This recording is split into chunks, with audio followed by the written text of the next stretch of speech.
কখনো এই পরিস্থিতি আমাদের পক্ষে থাকে, আর কখনো এই পরিস্থিতি অনুযায়ী আমাদের চলতে হয়। কোনো বিকল্প থাকে না।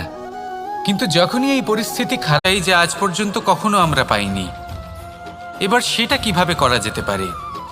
যদি আপনি সেটা প্রাপ্ত করতে চান যে আজ পর্যন্ত আপনি কখনো পাননি, তাহলে আপনাকে সেটা করে দেখাতে কারোর সামনে নত হওয়া। 2, কোনো কারণে নিজের চরিত্র থেকে, নিজের মূল্যবোধ থেকে বিচ্যুত হওয়া। এবার কেন হয় এরকম যে কথায় কথায় কারোর কাল আমি ওটা সম্পন্ন করব?